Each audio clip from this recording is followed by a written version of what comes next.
పెట్టుబడులను ఆకర్షించడమే లక్ష్యంగా సీఎం రేవంత్ రెడ్డి మరోసారి ఢిల్లీకి వెళ్లారు. హస్తినలో పలు కీలక సమావేశాల్లో పాల్గొనున్నారు. ఇందుకోసం నిన్న సాయంత్రమే ఆయన ఢిల్లీ చేరుకున్నారు. ఓ హోటల్లో పలువురు దిగ్గజ పారిశ్రామికవేత్తలతో వరుసగా భేటీ కానున్నారు సీఎం రేవంత్ రెడ్డి. ఉదయం 11 గంటలకు తెలంగాణ పార్ట్నర్ స్టేట్ లాంజ్ లో PAFI ఆధ్వర్యంలో న్యూజెర్సీ గవర్నర్ ఫిలిప్ డిమార్ఫీతో ద్వైపాక్షిక సమావేశంలో ముఖ్యమంత్రి పాల్గొంటారు. ఉదయం 11:30 12వ వార్షిక ఫోరంలో 500 మంది ప్రతినిధుల్ని ఉద్దేశించి సీఎం ప్రసంగిస్తారు.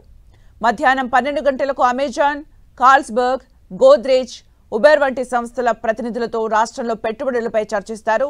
అనంతరం వరల్డ్ ఎకనామిక్ ఫోరం అధ్యక్షుడు CEO బోర్గే బ్రెండర్తో ముఖ్యమంత్రి రేవంత్ రెడ్డి ముఖాముఖి సమావేశంలో పాల్గొంటారు.